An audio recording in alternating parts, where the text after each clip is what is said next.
37వ అధ్యాయం, ఆదికాండము 37వ అధ్యాయము మొదటి నుండి కొన్ని వచనాలు 7వ వచనం వరకు మనం చదువుకుందాం.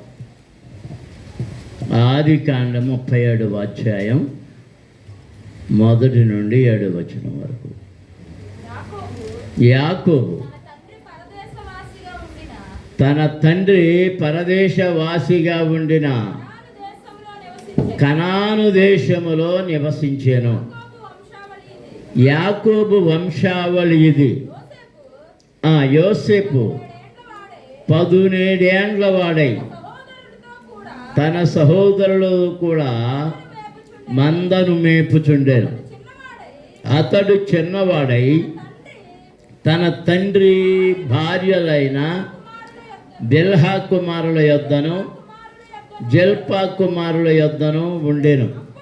అప్పుడు యోసేపు వారి చెడుతనమున గూర్చిన సమాచారము వారి తండ్రి యొద్దకు తెచ్చుచుండువాడు.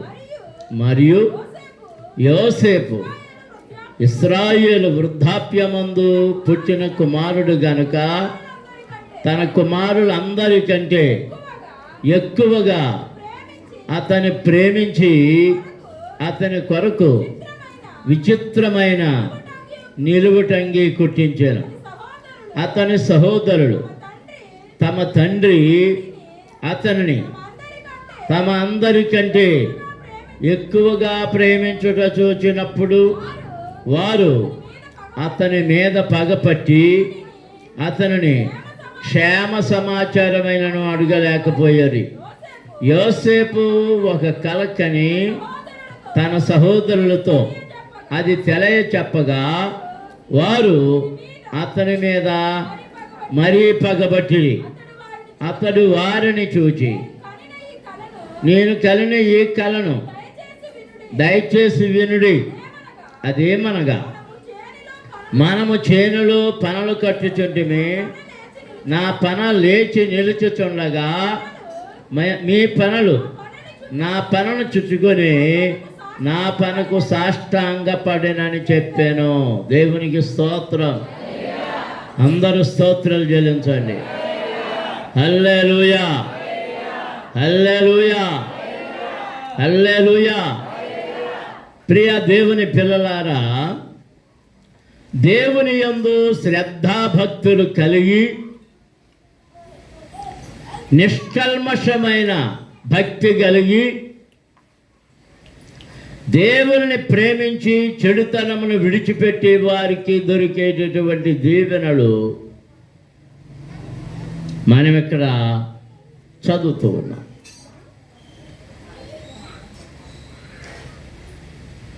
చాలా విస్తారమైన సంగతులు ఇక్కడ కనబడుతూ ఉన్నాయి. క్లుప్తంగా కొన్ని మాత్రమే ఈరోజు మీతో పంచుకోవాలని తలస్తూ ఉన్నాను. మొదటి వచనంలో యాకోబు తన తండ్రి పరవాసిగా ఉండిన కనాను దేశములో నివసించెను. దేవునికి స్తోత్రం. హల్లెలూయా, హల్లెలూయా. ఇది చాలా జాగ్రత్తగా గుర్తుపెట్టుకోవాలి.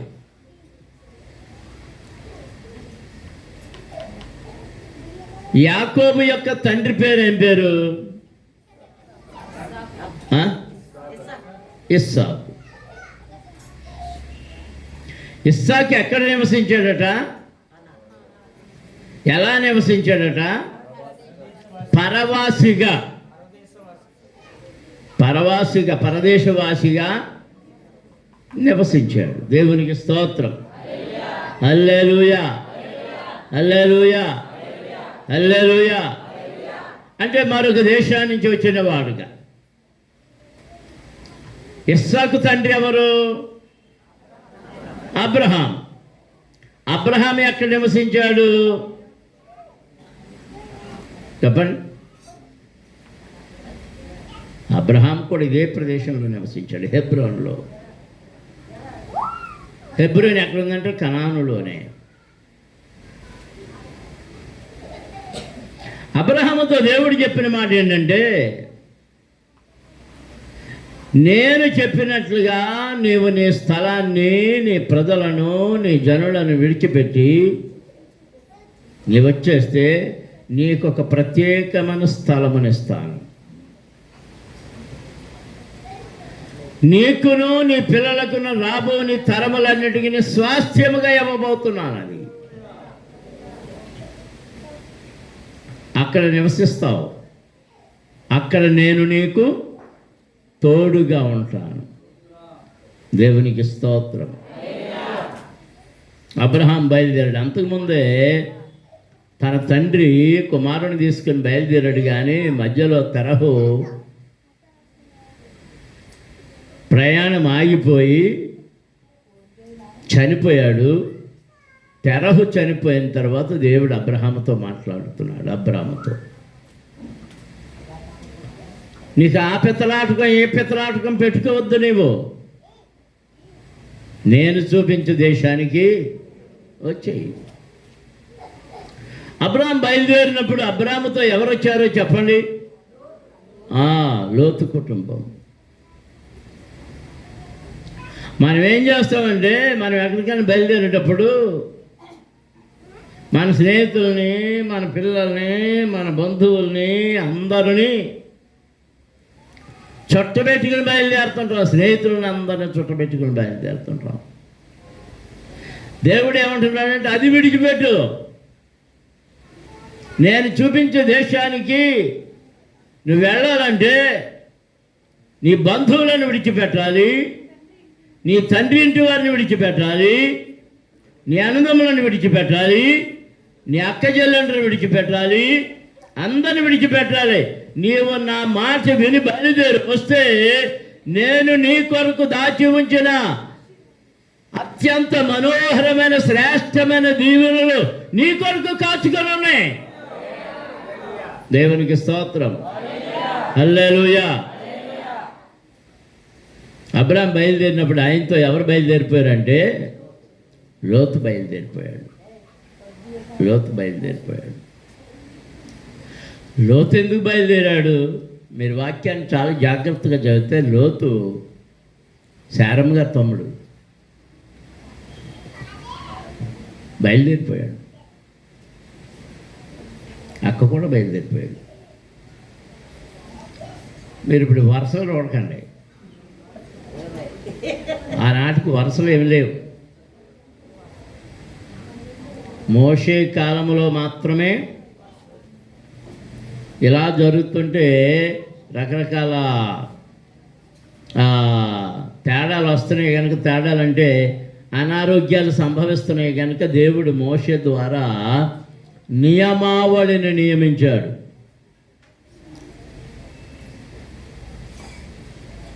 దేవునికి స్తోత్రం. హల్లెలూయా. ఇప్పుడు బయలుదేరాడు. బయలుదేరి వస్తూ ఉంటే కనానుకు వచ్చినప్పుడు దేవుడు అన్నాడు, ఇది నేను నీ పితరులకు ఇచ్చుచున్న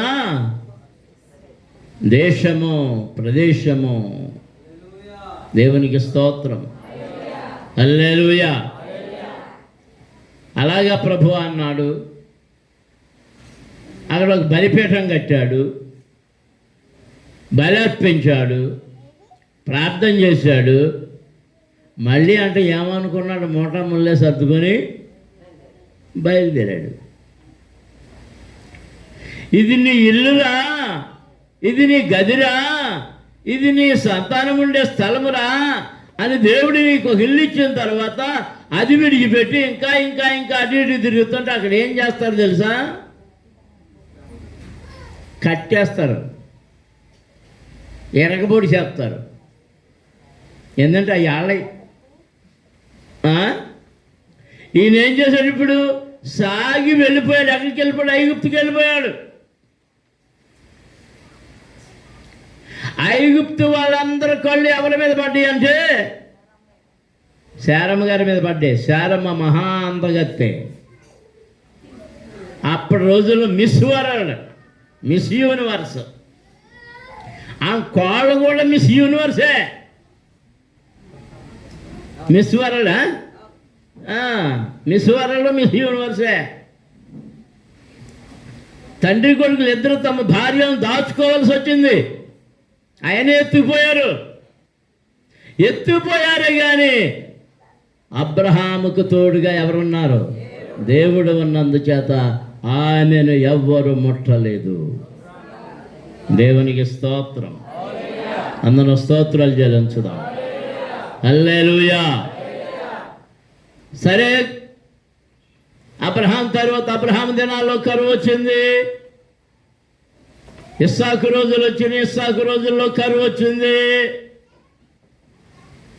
ఇస్సాకు మళ్ళీ గెరారుకు వెళ్ళాడు. ఐగుప్తు దేశంలో ఆహారం నిండుగా ఉండేది. ఆ తర్వాత ఇప్పుడు యాకోబు 20 సంవత్సరాలు మేనమామ దగ్గర ఉండి పాలేరుతనం చేసిన తర్వాత వచ్చేసాడు. ఎక్కడికి వచ్చాడు? అదే ఈ మొదటి వచనంలో రాయబడి ఉంది.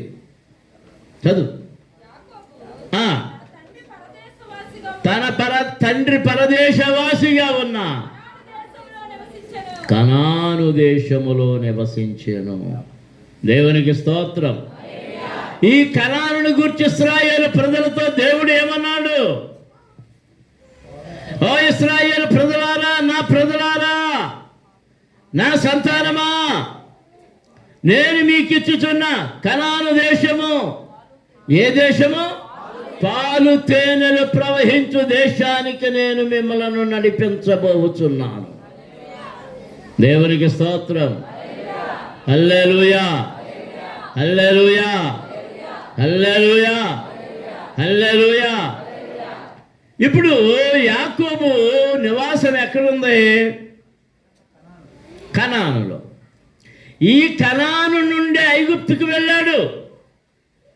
ఈ కనాను నుండే కనానుకు వచ్చిన తర్వాత నెమ్మదిగా ఉన్నాడు, ఐశ్వర్యంతో ఉన్నాడు. మామ ఇంటి దగ్గర నుండి సంపాదించుకున్న ఆస్తంతటిని పట్టుకుని తెచ్చుకున్నాడు. ఆ యోర్దాను దాటిన తర్వాత అంటున్నాడు, ప్రభువా, ఇదిగో నా చేతిలో ఉన్న కర్ర తప్ప ఇంకేమీ లేదు. ఈ కర్రతో వెళ్ళాను. నేను ఇప్పుడు తిరిగి వచ్చినప్పుడు ఎన్నయ్యాను? 2 సమూహములుగా మారిపోయాను. 2 సమూహాలు. అందరూ దేవునికి స్తోత్రాలు చెల్లించారు. హల్లెలూయా, హల్లెలూయా, హల్లెలూయా. ఇదిగో కనానుకు వచ్చేసాడు. కనానులో నివసిస్తున్నాడు. కనానుకు వచ్చే ముందు మార్గములో ఒక శోకం. ఏంటి అంటే, తాను అత్యంతగా ప్రేమించినటువంటి రాహేలు కనానుకు రాలేదు. వచ్చిందా? రాలేదు. మధ్యలో బెన్యామీనును కని ఆ పురుటి నొప్పుల్లోనే ఆమె చనిపోయింది. అందుకే బెన్యామీనికి దుఃఖపుత్రుడు, బెంజమిన్ అంటే దుఃఖపుత్రుడని పేరు పెట్టింది. ఆమె పెట్టింది, తల్లి పెట్టింది, రాహేలమ్మే పెట్టింది. దేవునికి స్తోత్రం. అందరూ స్తోత్రాలు చెల్లించుదాం. హల్లెలూయా, హల్లెలూయా. ఈ కనాను దేశములో నివసిస్తున్న సమయంలో మనం ఈ వాక్యాలు చదువుతుంటే యాకోబు వంశావళి ఇది. యోసేపు 17 ఏండ్ల వాడై తన సహోదరులతో కూడా మందను మేపుచుండెను. ఏం మేపుతున్నాడు? జాగ్రత్తగా వినండి. ఏం మేపుతున్నాడు? చెప్పాలందరూ. మందను మేపుచుండెను.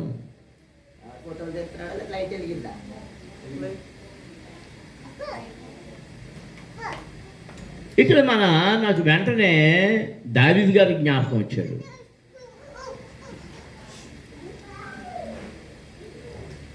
దావీదు గారికి కూడా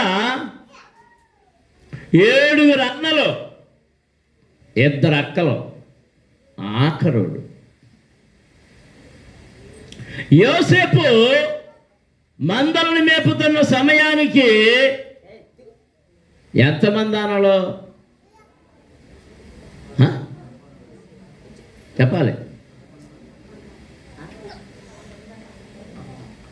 10 మంది ఆనలో ఒక అక్క. 10 మంది ఆనలో ఒక అక్క. 11వాడు తాను, 12వాడు బెంజమిన్. సరిగ్గా అర్థమైంది మీకు? దేవునికి స్తోత్రం.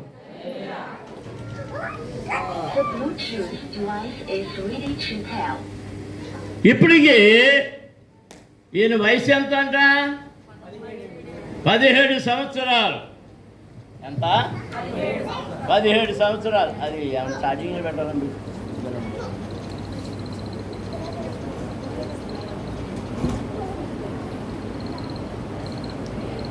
హలో.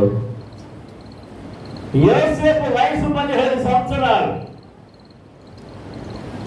తన అన్నలతో కలిసి మందలను మేపుతున్నాడు. అందరు అన్నలు కాదు,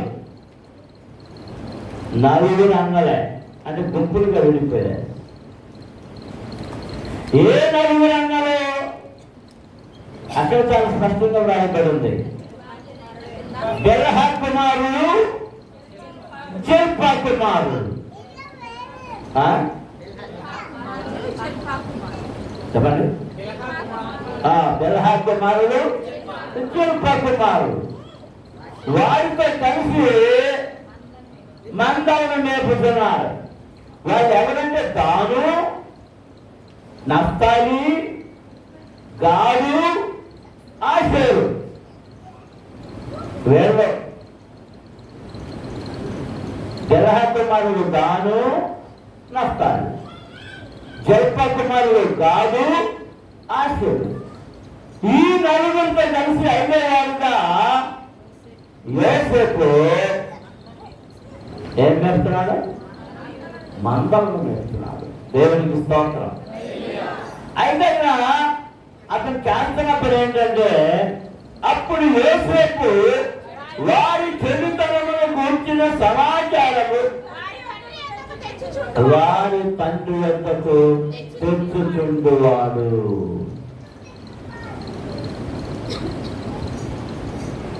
బాల్యము నుండి యవన కాలములో నుండి చెడుతనమును ఇష్టపడిన వాడు కాదు యోసేపు.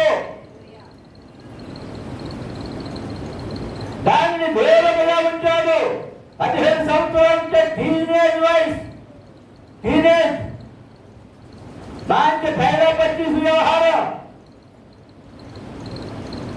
13 వాళ్ళ వయసుకే ఇంకా మీసా పైకి రాకముందే స్కూల్ దగ్గర చేరి ఆడపిల్లలను నేర్పించే వయసు ఇది. ఎక్కడ పోయింది మళ్ళీ నవ్వు? నీకంటే జంట పొడిగిపోతుంది. మాట్లాడుకునే మామూలు నీ హైట్ లో ఉన్నాడు. 3 వారానికి వస్తున్నాడు. దాన్ని ఎందుకు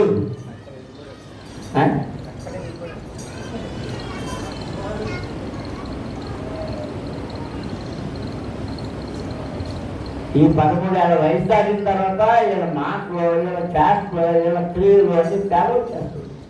అందరిలో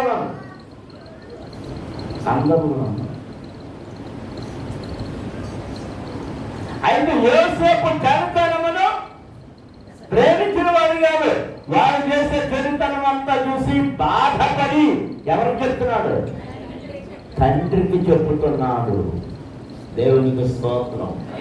ఈ మధ్యాహ్న సమయంలో దేవుని పిల్లవాడా, యోసేపు వలె మీతో ఉన్నవారు, మీ అక్క కానివ్వండి, నీ చెల్లి కానివ్వండి, నీ అన్న కానివ్వండి, నీ తమ్ముడు కానివ్వండి, నీ సహోదరుడు కానివ్వండి, నీతో రక్షణ పొందిన వాడు చెడు తరములో ఉంటే, భక్తిహీనతలో ఉంటే, భక్తి నుండి జారిపోతే, భక్తి నుండి పడిపోతే, లోకాచారంలోనికి వెళ్ళిపోతే, తండ్రి అయిన దేవుని దగ్గర నీవు చెప్పవలసి ఉన్నది, మొదలెట్టవలసి ఉన్నది, అడగవలసి ఉన్నది.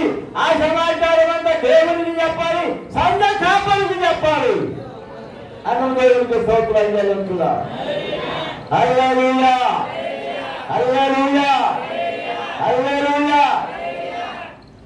తండ్రి అడుగుతున్నాడు, చెప్పినప్పుడల్లా వాళ్ళు మాట మార్చేస్తున్నారు, అలా మాట మార్చారు.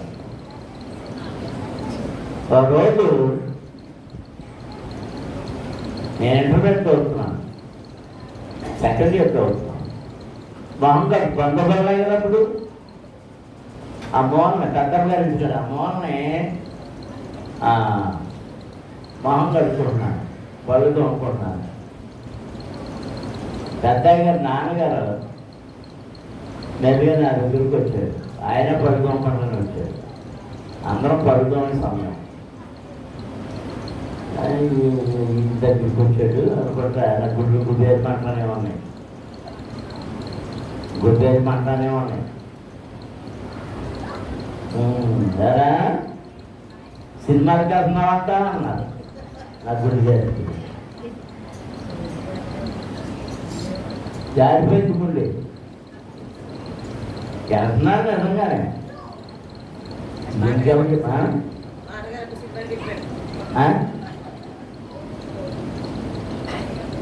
ఇంకెవరు చెప్పారు బాబు అనుకున్నాను. ఆయన కొన్నిసార్లు ఊహించి ప్రశ్న వేస్తుంటారు.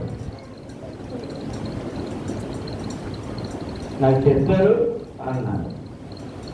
సాక్ష్యం చెప్పనా తీసుకురానా అన్నారు. నేను అర్థంగా అబద్ధాలు తీసుకురాను.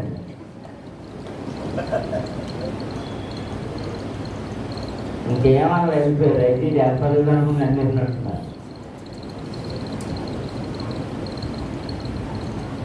పిల్లలు చేసే సమాచారం ఎవరికి తెలియాలి? చెడు సమాచారం తండ్రికి తెలియాలి, తల్లికి తెలియాలి. ఆ ఆ చెడుతనాన్ని చెప్పేదే తండ్రులు ఉంటారు, తల్లులు ఉంటారు. జాగ్రత్త. ఒకవేళ నీ పిల్లల యొక్క చెడుతనాన్ని కప్పెట్టావంటే వారిని నరక పాత్రలు చేస్తున్నావు, భయంకరమైన శిక్షకు పాత్రలు చేస్తున్నావు. జాగ్రత్త. నీ పిల్లలు నీ గొప్పతనం వల్ల పుట్టలే. దేవుడు నిన్ను ప్రేమించి ఇచ్చిన పిల్లలు వాళ్ళు. నమ్మిన వారు దేవునికి స్తోత్రం చేయాలి. హల్లెలూయా. అన్న చాలా సంవత్సరాలు ఏడ్చింది, పిల్లలు కావాలి పిల్లలు కావాలని. ఎందుకు? యోసేపు తల్లి ఏడ్చింది, రాహేలమ్మ నాకు పిల్లలు లేరు, నాకు పిల్లలు లేరు. ఎందుకు పిల్లలు లేరండి? యాకోబు రాహేలును ప్రేమించాడు కానీ లేయాను ద్వేషించాడు. లేయాను యాకోబు ద్వేషించినందుచేత లేయాను ఎవరు ప్రేమించారంటే దేవుడు ప్రేమించాడు. దేవునికి స్తోత్రం. హల్లెలూయా. నీవు మనుషుల చేత ద్వేషించబడితే, నీవు కుటుంబం చేత ద్వేషించబడితే, నీవు అన్నదమ్ముల చేత ద్వేషించబడితే, నీవు పిల్లల చేత ద్వేషించబడితే, ఒకవేళ నీ భర్త చేత నీవు ద్వేషించబడితే, నీ భార్య చేత ద్వేషించబడితే, నీ ఇంటి వారే నిన్ను ద్వేషించితే దేవుడు నిన్ను ప్రేమించడానికి సిద్ధంగా ఉన్నాడు. దేవునికి స్తోత్రం. హల్లెలూయా. నీ మనోవేదన ఎలాంటిదో, నీ కన్నులు ఎలాంటివో, నీ ఏర్పు ఎలాంటిదో, నీ గోచాటలు ఎలాంటిదో, నీ హృదయం ఎంతగా కురింగిపోయింది ఎవరికి కనబడుతుంది? దేవునికి కనబడుతుంది. దేవునికి స్తోత్రం. హల్లెలూయా, హల్లెలూయా, హల్లెలూయా. యోసేపు యొక్క 2 సంగతుల మీద జ్ఞాపకం చేసి ముగించేస్తారు. ఈ అధ్యాయంలో ఉన్న ఈ భాగంలో ఉన్న మాటలే. తండ్రి చేత బహుగా ప్రేమించబడ్డాడు కనుక, రాహేలు కుమారుడు కనుక అతనికి ఒక ప్రత్యేకమైన విచిత్రమైన వస్త్రాన్ని గుర్తించి ఇచ్చాడు. ఏం ఇచ్చాడు? ఉండాలా లేదా? చదవండి.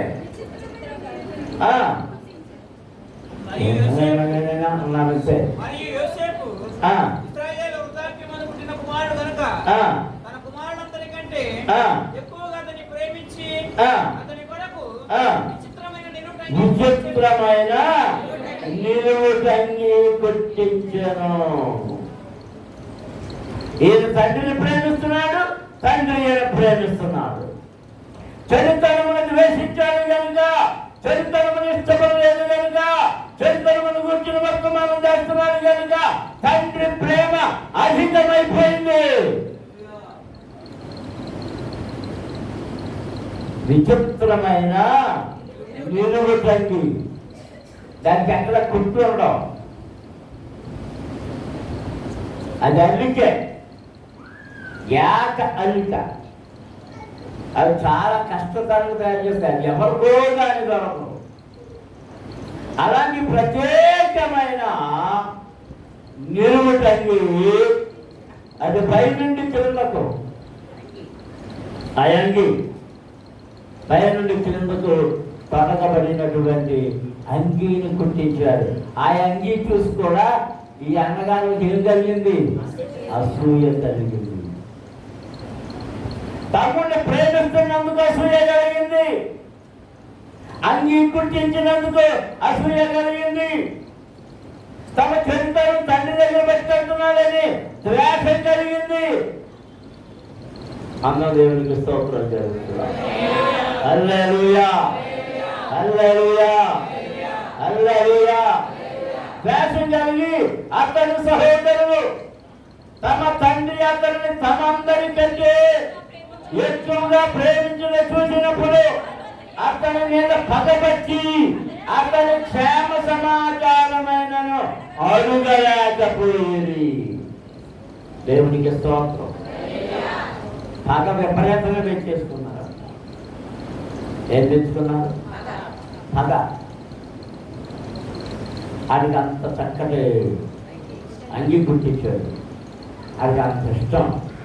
ఇది మనతో తాగడం. వీళ్ళు చేసిన చెడుతనం ఏంటి చెప్పగలరా అమ్మా?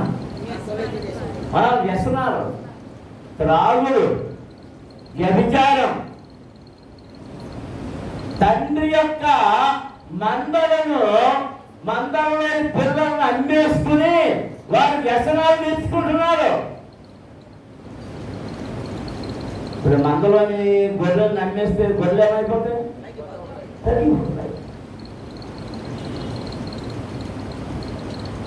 ఇది వరకు బాతులు వచ్చేవి, సాధారణంగా బాతు మాంసం చాలా రుచిగా ఉంటుంది. అది మాకు నాన్నగారు ఆ బాతు రోజున అడిగితే, ఎవరైనా అడిగితే తెస్తుండేవాడు. ఆ తర్వాత ఎలాగాలో అర్థమయ్యేది. వాళ్ళు ఏం చేసేవారంటే నడవలేని బాతుల్ని, కుంటి బాతుల్ని, కొంచెం నీరసమన్న బాతుల్ని అమ్మేసేవారు.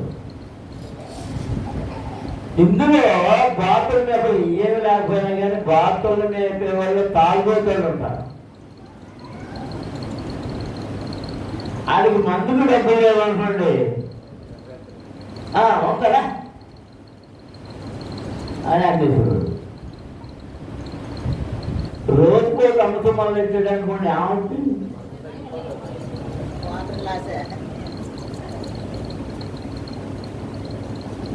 ఏదో మరి రోజుకు హోం కన్నేస్తున్నాడో ఏం చేస్తున్నాడో తండ్రికి ఏం చేస్తున్నారు? నష్టం కలిగించుతున్నారు వారి వ్యసనముల వలన, వారి చెడు అలవాట్ల వలన. అదే యోసేపు ఎన్ని మందలు ఉన్నాయి, ఎన్ని గొర్రెలు ఉన్నాయి, ఎన్ని ఆడే గొర్రెలు ఉన్నాయి, ఎన్ని మగ గొర్రెలు అంటే ఇవేనా ఇవ్వండి అని చెప్పేవాడు. ఏమైనా ఎందుకు తగ్గినాయి అంటే అన్ని వాళ్ళు అమ్మేశారు, అన్ని వాళ్ళు అమ్మేశారు.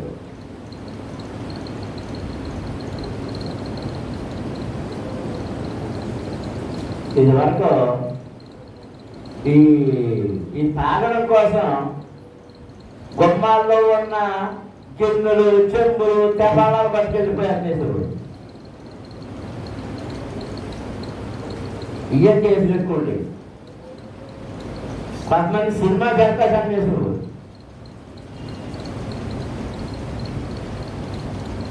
అది అంటూ కడిగేసి బయట వదిలేసి పొలం పోయేవారు. ఆర్తి ఎందుకు వచ్చేటప్పటికి ఇది కనబడేది కాదు. ఏమైపోయింది? ఎవరు పట్టుకుపోయాడు? దొంగడు ఎవరు పట్టుకుపోయాడు?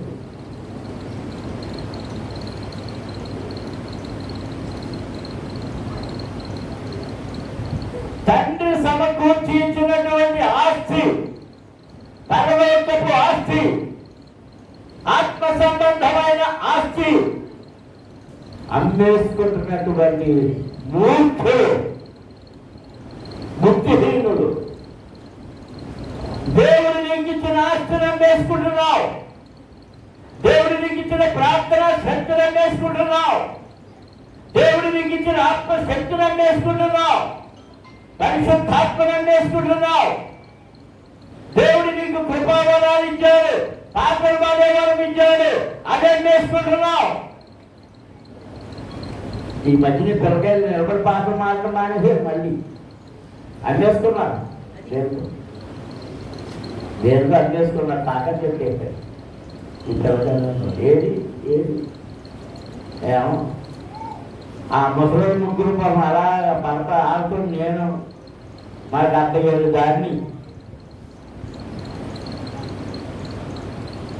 గిలగచ్చకాయల్లో ఈ గిలగచ్చకాయలన్నీ ఏం చేస్తున్నాయి? గిలగెలమంటే గిలగెల తిరుగుతున్నాయి. గిలగెలమంటే గిలగెల తిరుగుతున్నాయి. అన్నేసుకుంటున్నాం, గొంతుకు అన్నేసుకుంటున్నాం. నీ జ్ఞానం అన్నేసుకుంటున్నావు. దేవుడు నీకు ఇచ్చిన ఆ శ్రేష్టమైన జ్ఞానం అన్నేసుకుంటున్నావు. నువ్వెవరు అంటే జల్ప కుమార్తెవు, బెలహ కుమార్తెవు కుమారుడు. అది దాసివాడు కాదు, అమ్మోడు. అది దాసీబుద్ధుడు. దాసీబుద్ధుడు దాసీబుద్ధి బుద్ధి ఆ రైతులతో పనిచేసి ఒక్క ఏంటో తిన్నా చెప్పు.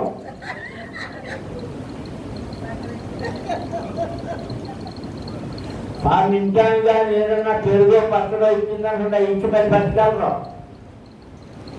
ఏమే శుద్ధ ఏమే ఏంటే పేదమే అని అన్నా లేదొట్టి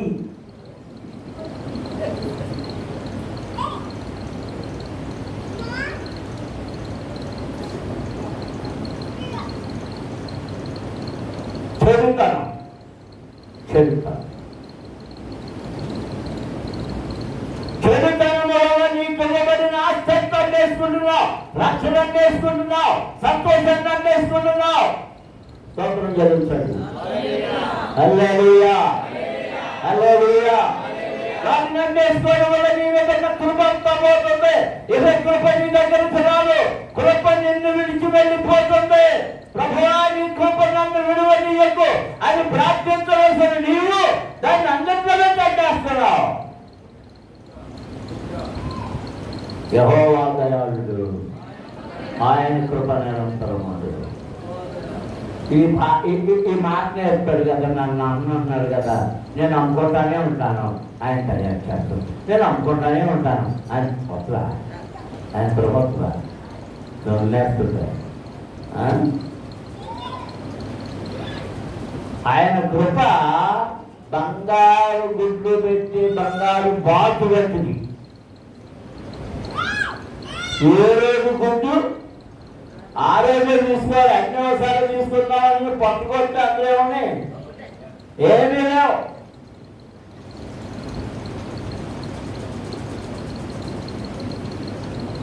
చెడుతనమును ద్వేషించిన వాడు, తండ్రి చేత ప్రేమించబడిన వాడు, తండ్రి దగ్గర నుండి శ్రేష్టమైన అత్యంత సుందరమైన విచిత్రమైన నిలువు తగ్గిని పొందిన వాడు అన్నగారి దగ్గర నుంచి పగ తెచ్చుకున్నవాడు. ఆఖరికి ఎవరే ఎలా ఉన్నావుగా అనుకుని అడుగుతాలేదంట. ఇప్పుడు 5గురు మందం వేయించుకోవడం కదా, ఆ తోడు పడుతుంటారు.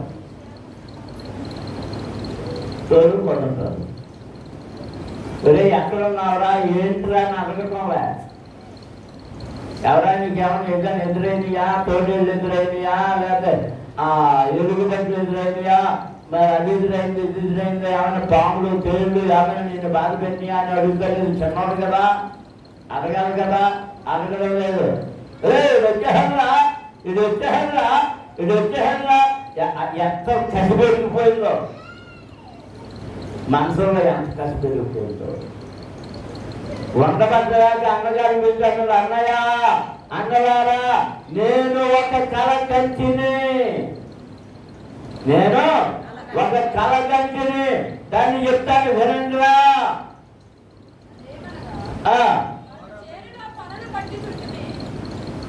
యోసేపు కళ కని తన సహోదరులకు అది తెలియ చెప్పగా వారు అతని మీద మరీ బాధపట్టారు, మరీ పెట్టారండి. కథలుపోయిందట. అతడు వారిని చూసి నేను కన్న ఈ కారణం మీరు దయచేసి వినుడి. అదేమనగా మనము చేనులో పనులు కట్టుచుండని నా పనలేచి నిలుచుండగా నీ పనులు నా పనను చుట్టుకొని నా పనకు సాష్టాంగ పడను అని చెప్పారు. అంతే. అందుకతను సహోదరులు నీవు నిశ్చయముగా మమ్మల్ని వదులుదవా, మా మీద నువ్వు అధికారి వదులువా, అతనితో చెప్పి అతని కళలను బట్టి అతని మాటలను బట్టి అతని మీద మరింత పగబట్టిరి. దేవుడికి స్తోత్రం. హల్లెలూయా, హల్లెలూయా. నేను ముగించేస్తా. అతని భక్తిని బట్టి అతని పరిశుద్ధతను బట్టి దేవుడు అతనిని ఎంపిక చేసుకొని అతనిని ఏర్పరుచుకొని అతనికి ఇచ్చినటువంటి గొప్ప వరము, కృపావరం ఏదంటే దర్శనములు చూచుట, కళలు కనుట. అందరూ దేవుడికి స్తోత్రాలు చెల్లించాలి. హల్లెలూయా, హల్లెలూయా, హల్లెలూయా. కళలు కనుట, కళలు కనుట. ముందు తనను గురించి కళ వచ్చింది. ఆ తరువాత అతడు ఆ కళను బట్టి అందరి చేత దూషించబడిన వాడై, దూషించబడిన వాడై అగ్ని వేయబడ్డాడు, పట్టబడ్డాడు, తన్నబడ్డాడు. ఆఖరికి ఆ నిలువుట అంగీని లాగేశారు, అమ్మేశారు, ఇతర దేశస్తులకి అమ్మేశారు, వెళ్ళిపోయాడు. అక్కడ కూడా కళలు కన్నాడు. దేవునికి స్తోత్రం. హల్లెలూయా. కళలకు అర్థం చెప్పాడు, కళలకు అర్థం చెప్పాడు. ఫరో కళలకు అర్థం చెప్పాడు. చెరసాలలో ఉన్న భక్ష్యకారుని కళకు అర్థం చెప్పాడు. పారదాయకుడి యొక్క కళకు అర్థం చెప్పాడు. దేవుడు యోసేపును ఒక ప్రత్యేకమైన పనిముట్టుగా ఏర్పరుచుకున్నాడు. స్తోత్రం. హల్లెలూయా, హల్లెలూయా. యోసేపు అంటే ఫలించడి కొమ్మ, ఫలించడి కొమ్మ. అతను గోధులో పడదోసామనుకున్నారు, కానీ వేరు మొదలైంది.